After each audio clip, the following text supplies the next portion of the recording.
Randy here for Go Midwest Fishing. I'm up in Alaska and we're at the Trail Lakes hatchery where they hatch the trout and stuff. So we're gonna go inside and see what happens here.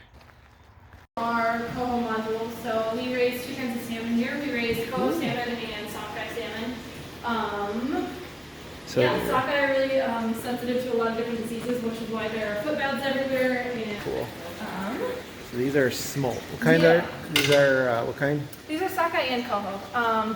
And smolt is basically a life stage. So it's past fry. So fry are going to be really little, but they're not going to have yolk sacs anymore. So they'll be swimming freely, but they're small. And once they're ready to go out to the ocean, they become smolt, which are these guys, and they start to turn really silver. Eventually, they'll lose these dots. These paw marks is what they're called, and that helps them with like ocean camouflage. And so here's what they eat. Yeah.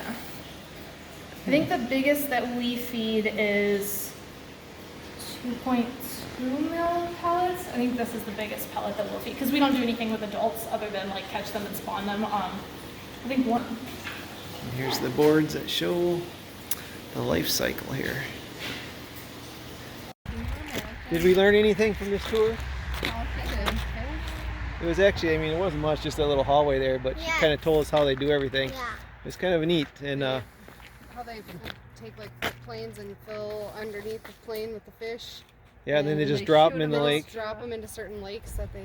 And I didn't know like they killed some of them. Yeah, they did a lot of samples. So there's a what they call an otolith.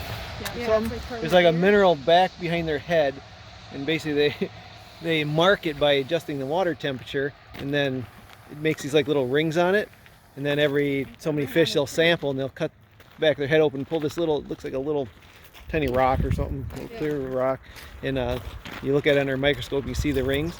They can identify their fish and where they've been and where they came from, so they can kind of track them, which is pretty cool. And they said like they stock a lot of these lakes around here, and you know, kind of like, well, maybe it's controversial whether people want them to or not, but they others are overfished if yeah. they don't restock. So if they don't stock all these lakes and stuff, there's not enough salmon for everybody, so that's why they have to do it. One thing I was wondering is like, so where do you get all these eggs? And they literally go out and just catch these salmons going up the river, and they cut them open, use all the eggs, and they're about to, you know, spawn anyway and die in a couple weeks. So they basically catch them, kill them, take all the eggs out, hatch them in the hatchery where they can get most of them to survive, and then, you know, they only make them, you know, until they're fry or smolt, they said, and then they let them go again.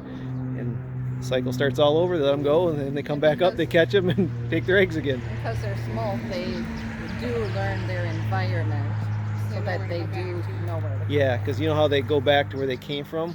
Well, they usually live in the lake for like a year, she said. So they know where they came from, and that's where they'll come back up to spawn again. You should take a picture of this. Well, in a couple days I'm going to meet up with a buddy of mine who lives up in Willow, Alaska, and hopefully catch some of these myself. So stay tuned. Hopefully I'll have a video for you coming up on that. Everyone, short video, but thanks for watching. We'll see you soon.